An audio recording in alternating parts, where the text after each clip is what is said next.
বিয়ের পর বাঁজাপন ভালোই ছিল, ছেলে মেয়ে হওয়ায় যত কাল হলো। নিজেকে বিলাসিতায় ভাসিয়ে দিলে তবেই স্বর্গের সুখ বর্তমানে পাবে। নিজেকে সৌন্দর্যের মধ্যে ডুবিয়ে দিলে চোখ ধাঁধানোর মতো চেহারা হবে, তাতে লোকের সহজেই দৃষ্টি আকর্ষিত হবে। একাকী জীবন স্বর্গের সুখের থেকেও বেশি পাওয়া যায়, কেননা সে নিজেই স্বাধীন। আগেকার প্রেম ছিল স্বর্ণ যুগের মতো, আর এখনকার প্রেম হলো কয়লা খনির মতো।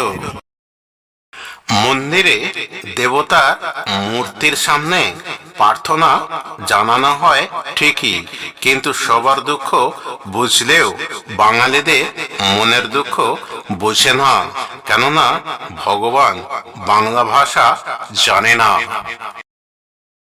পাশাপাশি প্রেমিক প্রেমিকাকে যদি দেখা যায়, সেটা গাছতলায় হোক বা নদীর ধারে কিংবা অন্যত্র কোথাও, তাহলে তাদের প্রতি গোপন চোখ অনুসরণ করে তাদের ফিসফিস শব্দ শোনার জন্যে কানের তীব্রতা বাড়ায়, কিন্তু তাদের কোনো কথাই যখন শুনতে ও বুঝতে পারে না, তখন তাদের নামে বদনাম রটায়। একটা ছেলে যখন একটা মেয়েকে দেখে, তখন তাদের মধ্যে একটা আকর্ষণ শক্তি বাড়ে, কিন্তু কেউ কাউকেও নিজের মত জানাতে পারে না, কারণ তারা উভয়ই নতুন ও অপরিচিত।